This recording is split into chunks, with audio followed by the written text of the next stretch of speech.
He sat across from his mother. He needed to tell her something. The house he had built for her, all $4.1 million of it, 15,000 square feet, the indoor pool, everything she had ever deserved, had to go. She looked at him and said, "Let it go." That was the moment he broke. Not when the cars were gone, not when the ring was sold, not when the lawyers arrived. It was that moment, in that room, with his mother's voice. 3 years before that, this man had everything. 3 NBA All-Star appearances, an NBA championship ring, homes in multiple cities, a private jet lifestyle, and $108 million in career earnings. So how does $108 million disappear? Not stolen. Not one catastrophic mistake. Just gone. And more importantly, could the same invisible force that destroyed his fortune be quietly working on yours right now? This is the story of how it happened. By the end, you will understand something about money and human psychology that most people never learn until it is far too late. The South Side of Chicago does not produce NBA millionaires often. It is a neighborhood of hard winters, tight budgets, and the kind of poverty that teaches one lesson above everything else. Money is survival. Antoine Walker grew up understanding that. He knew what it felt like to need. He grew up in a household where every dollar counted and nothing was wasted. That early experience would shape him more than any contract ever could, and not in the way most people would expect. But Walker had a gift. He was 6 feet 8 inches tall and moved like a point guard. By age 17, everyone who watched him play knew it. He earned a full scholarship to the University of Kentucky. In 1996, he helped lead the Wildcats to the national championship. And that same year, the Boston Celtics called his name in the NBA draft. 6th pick overall. He was 19 years old. He had grown up with nothing. He was about to have more than he had ever imagined. His first real NBA paycheck cleared at roughly $800,000 after taxes. That was more money than his entire family had ever seen in one place. And he was still a teenager. Walker became a force almost immediately. In his second NBA season, he was named an All-Star. He was averaging 22 points and 10 rebounds per game. The league took notice. The money followed. In 1999, at just 21 years old, Walker signed a 6-year contract worth $70 million. By the early 2000s, Walker was one of the most recognized athletes in America. He had signed additional deals worth tens of millions more. His total career earnings were climbing toward $108 million. He bought homes in Chicago and Miami. He bought cars, not one or two, but a fleet. He wore custom jewelry worth hundreds of thousands of dollars. He kept a large entourage of family and friends close at all times. Whatever they needed, he provided. And in 2006, he slipped a championship ring onto his finger when the Miami Heat won the NBA title. That ring would later be sold to pay his debts. But here is where things started to change. And the change did not begin with a single disastrous decision. It began with a mindset formed long before the money arrived. Growing up, Walker had watched the music videos. Jay-Z Puff Daddy. The cars, the jewelry, the mansions, the cruise. He said it himself, plainly, years later. When I had money, I wanted to do what they did. The problem was that rappers were selling an image as a product. Walker was buying the image as if it were real. He was paying for it with actual dollars. Every car, every custom chain, every hotel suite for the crew, every request from a family member that he could not bring himself to refuse. Walker later described himself as an open ATM. He was not reckless in his own mind. He was being generous. He was taking care of his people. He was doing what success was supposed to look like. But there was a second force working against him. Quieter. More dangerous. Around 2006 and 2007, Walker began pouring money into a Chicago real estate firm called Walker Ventures. The market was booming. The logic seemed sound. Real estate always went up. He took on significant debt to finance undeveloped properties. And then, a decision that would prove catastrophic. He used his personal financial portfolio as collateral for those business loans. What happened next? Almost nobody saw coming.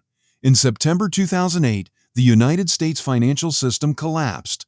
Banks froze. Real estate values crashed overnight. The market for undeveloped land, the exact kind Walker had purchased in bulk, became nearly worthless. Walker Ventures imploded. The banks called in their debts immediately. Because Walker had put his personal finances up as collateral, the bank came for everything. He was forced to pay back roughly $20 million. $20 million. Even for a man who had earned $108 million over 13 years, that demand does not leave much standing. Walker retired from basketball in 2008. The income stopped, but the lifestyle did not adjust. The homes still had mortgages. The cars still had costs. The entourage still had needs. The money was draining and nothing was coming back in. By 2010, just 2 years after his final NBA game, Walker filed for Chapter 7 bankruptcy in Miami. His total assets, $4.3 million. His total debts, $12.7 million. His Miami home was listed at $2.3 million. The mortgage on it was $3.6 million. He was underwater by $1.3 million on that house alone. The 2006 NBA championship ring was sold to settle debts. A former teammate, Nazar Muhammad, paid half of Walker's bankruptcy attorney fee. Walker could not fully cover the cost of processing his own financial collapse. And then there was his mother's house. The $4.1 million house he had built from the ground up. The indoor pool. The 15,000 square feet. Every luxury he had wanted for her.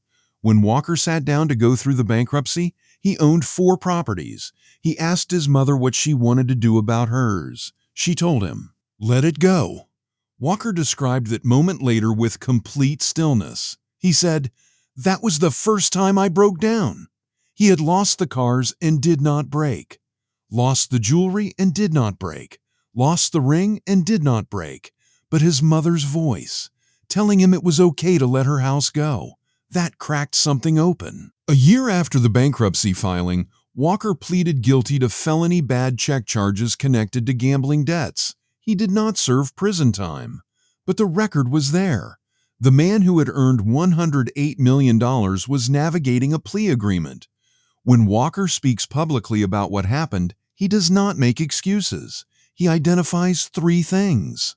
And each one is more universal than people want to admit. The first is a poverty mindset that followed him into wealth. When someone grows up with nothing and suddenly has everything, the instinct is to spend immediately and visibly, because the money does not feel real. It feels temporary. You use it before it can disappear. Walker never fully developed the belief that the money would still be there tomorrow. The fear of losing everything was so deep that it actually accelerated the loss. The second is identity spending. Walker was not buying things. He was buying a version of himself. Every car, every chain, every member of the entourage was a piece of an image he had absorbed as a teenager watching music videos. That kind of spending has no ceiling. The image is never finished. There is always a bigger chain, always a newer car, always someone else to take care of. And when your identity depends on generosity, saying no feels like losing yourself. The third is leverage without a firewall. Real estate investing is not inherently reckless. But Walker had made his personal financial life inseparable from his business risk. When Walker Ventures failed, there was nothing between the business collapse and his own survival. One wall fell and everything fell with it. None of these mistakes require $108 million to recognize. The same psychology operates in smaller numbers, in quieter lives, in ordinary bank accounts every single day. Antoine Walker announced he was debt-free in August 2013. Less than 3 years after the bankruptcy, every obligation was cleared. Today, he works with professional athletes and young earners, walking them through the exact mistakes he could not see in himself while he was making them.